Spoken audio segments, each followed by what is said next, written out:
Bab karahati al-khusumati fil masjidi wa raf'is sauti fihi wa nasdid dhallati wal bai'i wasyira'i wal ijarati wa nahwiha minal muamalat. Bab makruh karahah. Bahasa kita makruh lah, karahah lebih kurang. Makruh ni perkara-perkara yang dibenci. Jadi kita kalau bab makruh ni anggap mudah aja kan. Tak berdosa. Jangan terjemahkan elok. Makruh tu yang dibenci oleh agama, oleh Allah Subhanahu Wa Taala dan Rasul. Sesekali buat tak apa, tapi kalau hari-hari buat takut kena kafarat ya. Bab makruh bertengkar, tegang urat leher, angkat suara dan meninggikan suara di dalam masjid. Ni kita masing-masing ingatlah, masjid ni tempat tenang, aman dan nyaman, selesa. Jadi nak berkelahi, nak bertegang urat leher di luar lah ya.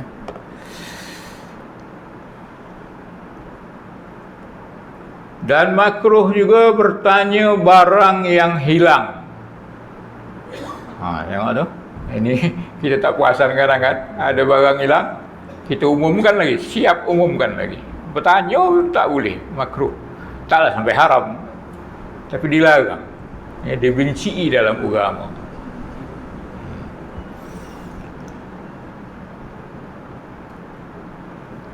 Berjual beli, lagilah. Ya, jual beli. Tolonglah kita orang-orang masjid, JK masjid, bila ada orang jual beli di luar tu tak boleh lah, bawah sana lah ya. Sebab dia makruh memang. Jual beli ke bayar hutang ke dalam masjid ni. Nak bayar hutang, bawa keluar sana. Bayar duit. Jangan di masjid. Sewa menyewa lebih kurang tu. Dan seumpamanya yang termasuk dalam perkara-perkara muamalat. Itulah bab yang kita nak baca ni.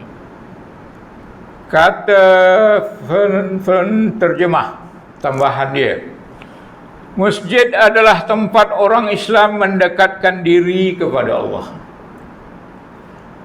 mencari ketenangan jiwa dengan berzikir kepada Allah Subhanahu Wa Taala. Ala bidzikrillahi tasmainnul qulub. Ingatlah, berzikir nama Allah ni tenang jiwa ya. Itu memang betul lah, tak boleh nak diapakan. Cuma situasi tempat berzikir kita tu, keadaan itu mesti menyokong untuk itu, untuk tenang tadi ya.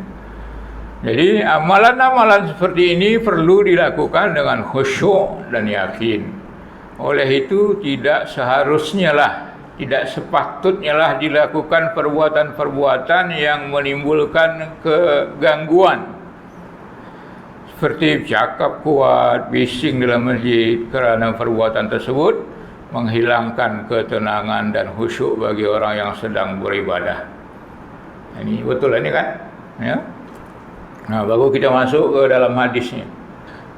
Jadi kalau kita buka kitab Sahih Muslim ya, kita akan jumpai kitab Masjid Al-Masajid. Itu cara bukanya kitab ni.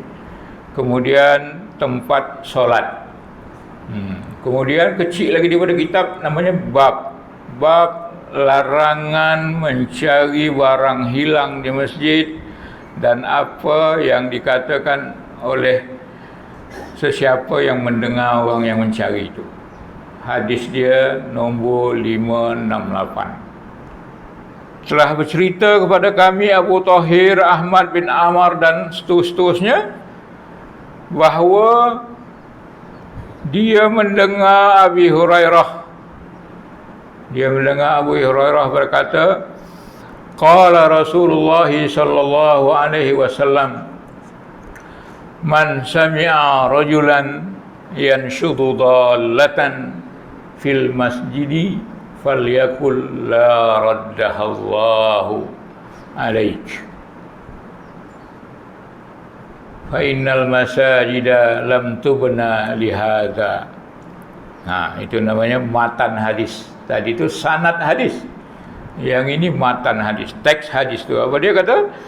Abu Hurairah pernah mendengar Nabi SAW mengatakan, siapa-siapa yang mendengar seseorang, rajulan, lelaki lah biasanya kan, tapi perempuan pun samalah. Siapa-siapa yang mendengar seseorang mencari, apa nama itu, bertanyakan sesuatu yang hilang. Dia datang masjid, siapa ada jumpa ini. Siapa ada jumpa keledai saya? Semalam saya ikat tampin, hilang keledai saya. Atau motor dia hilang tampin, tapi dia cari, minta tolong, cari di masjid, mungkin ada orang tengok. Siapa yang dongak macam tu, cari barang yang hilang di masjid, falyakul, Rasulullah perintahkan kita. Perintahkan tu maknanya apa? Arahan lah. Amar ni kalau tak ada perkara yang membuat dia jadi sunat, dia wajib. Orang usul fiqh kata al-amru lil wujub. Perintah adalah untuk wajib. Apa kita kata sama dia? La raddahallahu alaik. Allah tidak akan kembalikan kepada engkau. Doa tu doa tak elok. Marahlah. Maksudnya Nabi SAW marah dengan perkara ni. Kalau cari barang hilang, janganlah ke masjid pula diumumkan. Umumkanlah di daerah sana kau buat pengumuman-pengumuman cara yang lebih tepat, bukan di masjid. Jadi kalau tinggal di masjid macam mana? Itu EJK masjid lah pula yang punya kerja. Umumkan. Tapi di pintu masjid, jangan dalam masjid. Tengok tu salah juga kita kan. Jangan nak sembahyang pula tu kadang-kadang. Kita sembahyang ni nak khusyuk. Kalau tu suruh sembahyang, tuan-tuan, perempuan, siapa yang ada, Allah. Kita pun dah cari pula, ya jam aku kau. Dah tak tontu masjid ni. Padahal jam di rumah. Tapi kita rasa tak ada jam, jam aku juga. Dah sembahyang tadi, tunggu copat imam, dia pun nak tanya Bilal. Kan? Tak kena kan? Jadi, cara dia, kalau memang barang tu ada di masjid, nak umumkan barang tu, nanti ada apa dia? Ada hadis juga. Pintu masjid sana. Ya, bukan secara rasmi, bukan mic pula lagi. Allahu Akbar. Jauh kita lagi daripada sunnah Nabi SAW. Jadi itu yang kita cakapkan. La raddahallahu alaik. Semoga Allah tidak pulangkan pada engkau. Kalau dia fi'il madi itu maknanya semoga. Ya. Kalau kita dengar kan orang meninggal kan, kita baca apa dalam WhatsApp kadang-kadang boleh lah baca Allah maghfir lahu warhamhu. Itu doa. Ya, doa ya Allah ampunkanlah. Tapi kalau dengan fi'il madhi, ghafarallahu lahu, semoga Allah mengampunkannya. Mana-mana boleh. Ya. Supaya jangan tertanya-tanya lah Allah maghfir lahu ke ghafarallahu lahu, sama ya. Cuma kalau fi'il madhi dia tu macam radda tu, fi'il madhi radda ya ruddu tambah la, semoga Allah tidak mengembalikannya kepada engkau. Lalu dasar dia mengapa Rasulullah marah macam tu? Fa innal masajida lam tubna bihadza, sesungguhnya masjid-masjid ini tidak dibina untuk tempat cari barang hilang. Ya. Itu alasan dia lah. Jadi masjid ini dibina untuk apa? Zikir kepada Allah, ibadah kepada Allah, mengingat Allah Subhanahu wa taala.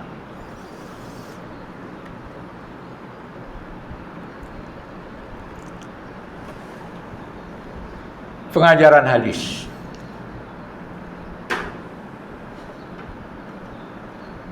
Masjid adalah tempat beribadat. Betul lah. Masjid tempat beribadat. Ibadatnya apa dia? Zikir dan sebagainya lah. Ya, bayang, baca Quran. Ya. Maka tidak sesuai perbuatan sumbang atau kelakuan buruk dilakukan di dalamnya.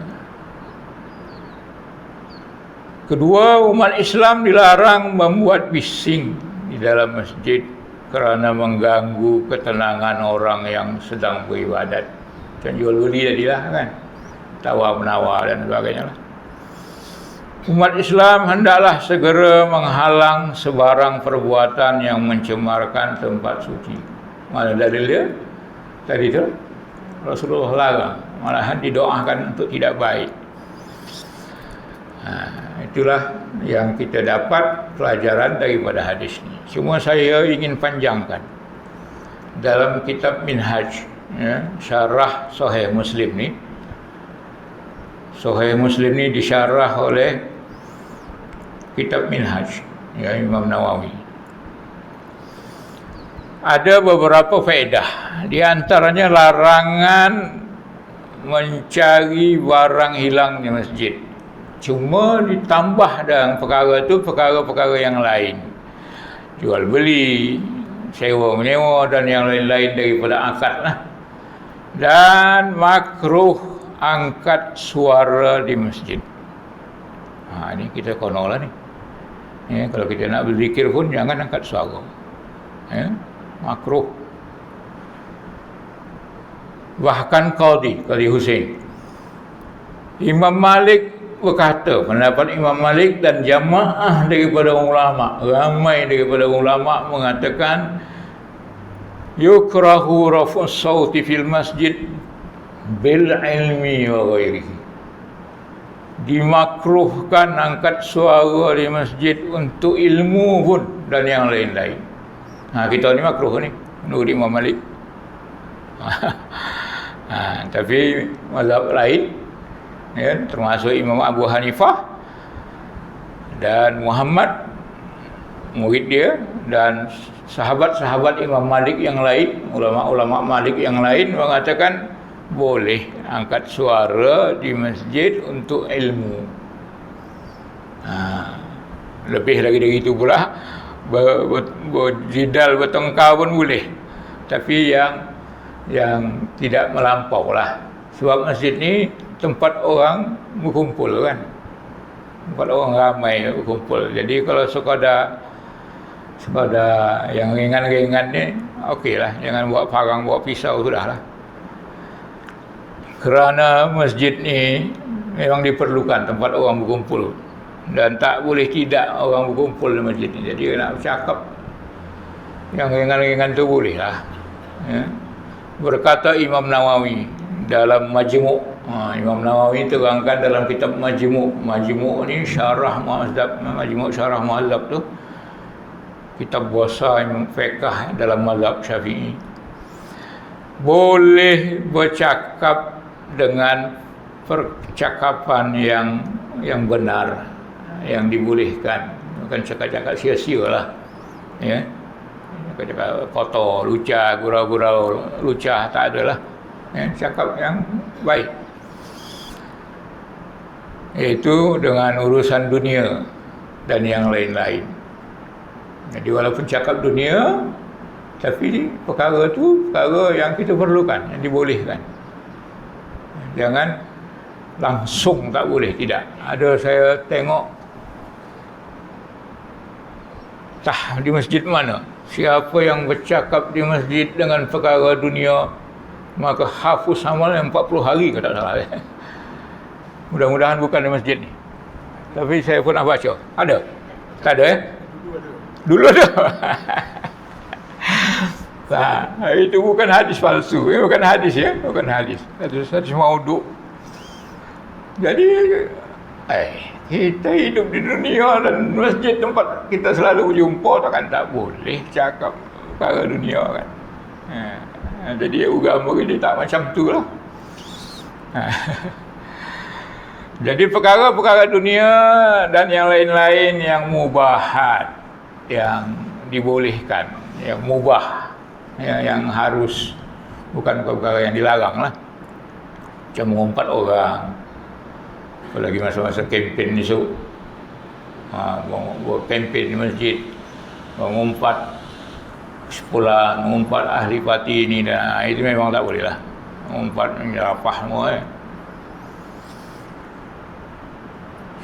Wa in hasala fihi dahikun wa nahu, sekalipun terjadi dahik, ketawa, cuma jangan ketawa besar lah, mengganggu orang kan, ketawa sikit lah, mada mubahan, selama ketawa tu dibolehkan. Jadi jangan angkat suara tu betul, jadi boleh. Ya, masjid tempat kita kumpul tiap hari, ya, cuma jangan buat lawak habis-habisan lah. Kadang ada orang sambil mengajar pun melawak bongak. Ya, barulah saya buka kemarin. Ya. Hati-hati di Arab ni. Ada makcik tu mula-mula nampak Kaabah dia sembahyang. Bila sujud, angkat dia sujud dah hilang Kaabah, dah hitam dia. Rupanya dia dibuat dalam kain orang Arab. Dia nak menyabutkan orang Arab ni tinggi. Kan bongak, mana ada kesiasian. Tinggi mana pun orang Arab tu takkanlah masuk makcik tu bawah celah kelangkang Arab. Dah hilang pula Kaabah tadi, tak nampak. Mongak lagi. Nak dengar ada. Jadi cakap-cakap mongak tu tak boleh. Ya, dosa dewasa. Mongak nak supaya orang ketawa. Buat orang ketawa dengan cara mongak ni tak boleh. Ya, haram. Sebab ada hadis Samrah, Jabir bin Samrah, ada hadis Jabir. Kata Imam Nawawi ni ya. Hadis Jabir tu kata, dulu Rasulullah sallallahu alaihi wasallam tidak bangun dari tempat sembahyang ni. Tempat dia duduk bila dia sembahyang. Ya, dia duduk, lepas tu dia berzikir. Dia tak bangun sampailah apabila sembahyang subuh, sampailah terbit matahari. Ini payah kita nak amalkan ini kan. Bila Rasulullah duduk, Assalamualaikum warahmatullahi, dia zikir sampailah terbit matahari. Boleh sembahyang duha, barulah dia bertolak, mau keluar. Apabila terbit matahari, dia pun surailah, ya, dirilah pada hajat dia yang lain. Jabir kata, wa kanu yatahaddatsun, sahabat-sahabat yang lain bercerita perkara-perkara yang ada pada masa jahiliah dulu. Dia ceritalah jahiliah dulu kita macam ni. Ada yang ketawa, ada yang senyum. Sedangkan Rasulullah dengar benda tu. Jadi bolehlah kalau sekoda je. Ya, tapi jangan cerita mongak macam tadi lah, ya, mengumpat dan lain-lain. Rawahu Muslim, hadis tu riwayat Muslim juga. Ada lagi faedah. Berkata Umar bin Al-Khattab radhiyallahu anhu, apabila engkau mendapati luqatan fa'arrifha ala babil masjid. Ini tadi salah satu ayam. Apabila engkau mendapati barang terjatuh, barang jumpa, luqatah ni barang dapatlah, maka arifha, perkenalkan dia, iklankan dia di pintu masjid 3 hari. Lepas 3 hari tu tak adalah, ya. Fa in jaa man ya'tarifuha, maka siapa-siapa yang datang memperkenalkannya, mengakui diri dia, ini dia punya, kalau betul bagilah. Wa illa, kalau tak ada yang mengaku, maka barang tu urusan engkau lah. Serah pada engkau lah. Ya. Umumkan dengan cara yang lain dan sebagainya. Jadi boleh umumkan bondo hilang tapi di pintu masjid. Jangan tengah masjid tu ada pakai mic masjid luar lagi.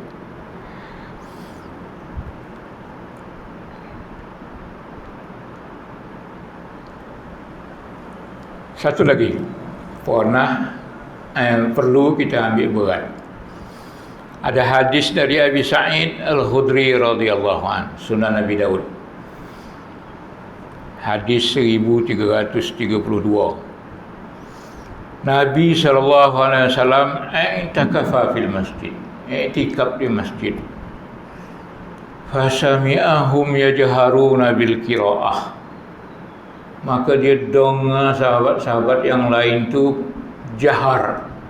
Apa arti jahar? Maknanya keluar suara lah.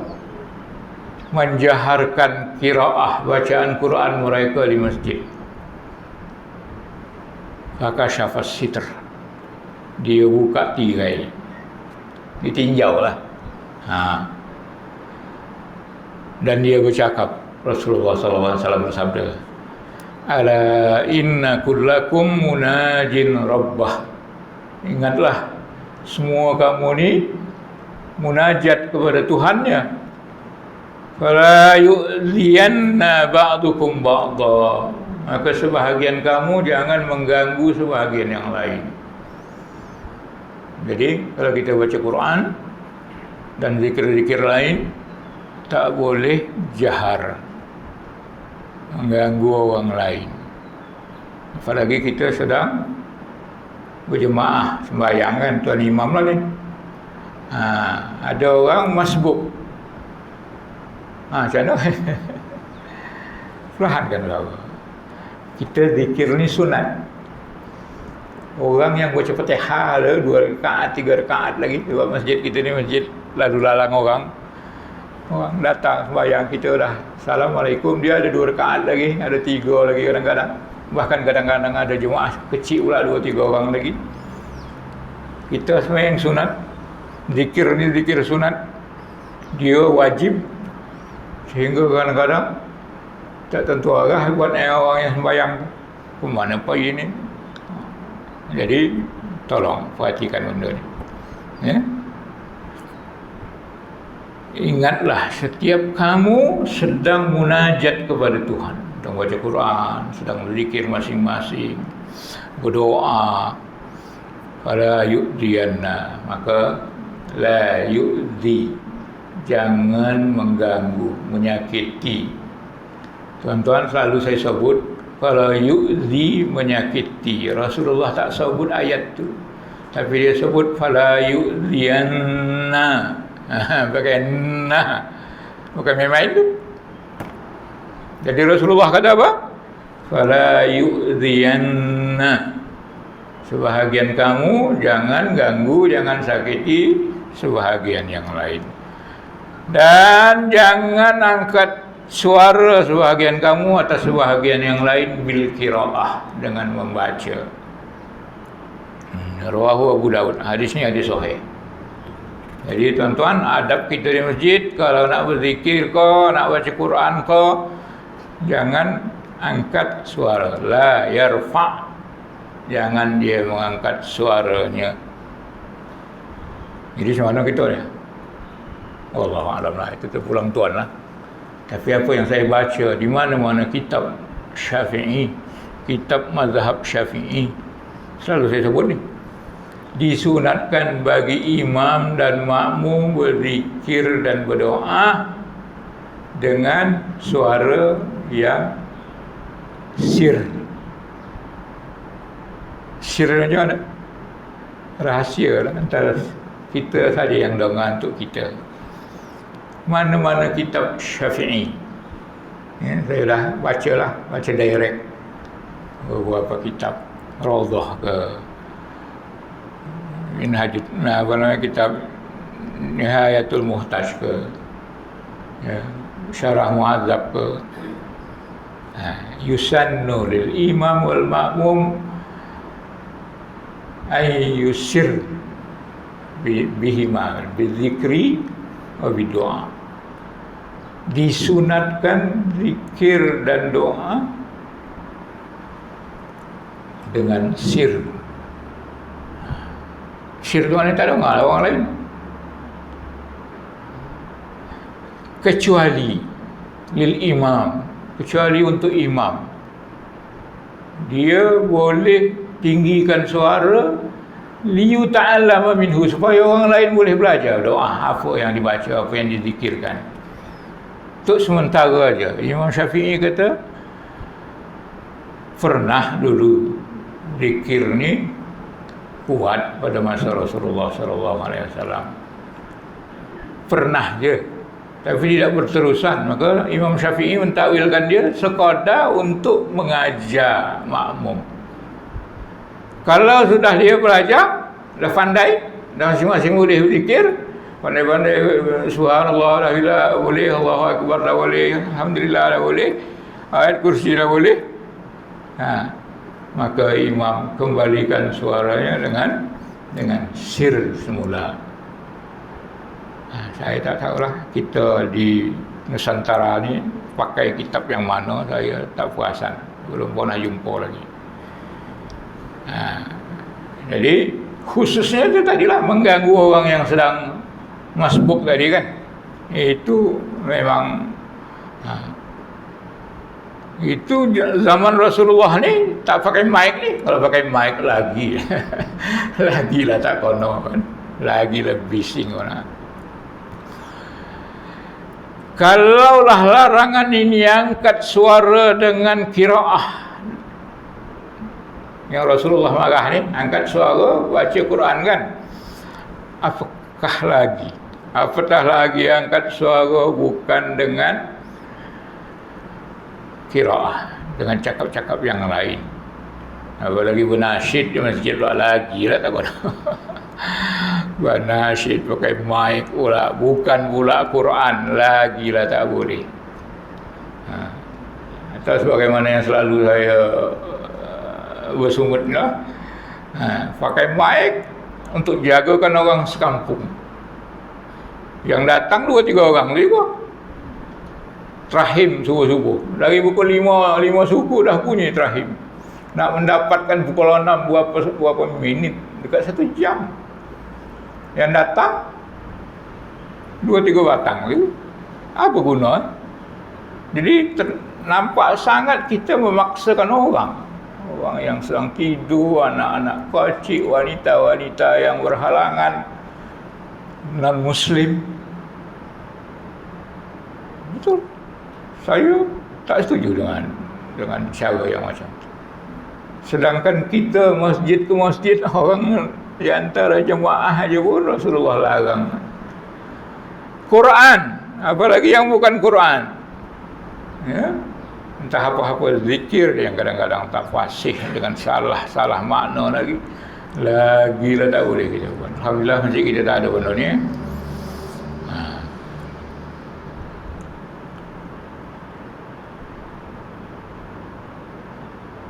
Kemudian siapa yang mengetahui hal mereka ini dan menyaksikannya dan merasakan gangguan itu, tapi dia ikut membeli, kalau jual beli, maka samalah mereka berbuat perkara yang tak betul ni. Cuma saja tidaklah sampai perkara itu kepada haram. Ini cerita kita tadi apa? Karahah. Dia sekadar makruh. Dan makruh tadi apa? Dibenci oleh agama. Ya. Imam Nawawi kata dalam Majmu' lagi, dibenci, dimakruhkan berkelahi di masjid, angkat suara, begitu juga jual beli, sewa menyewa dan lain-lain akad. Inilah pendapat yang sahih, yang masyhur, walaupun ada sebahagian lagi yang mengharamkan. 7,5 dah.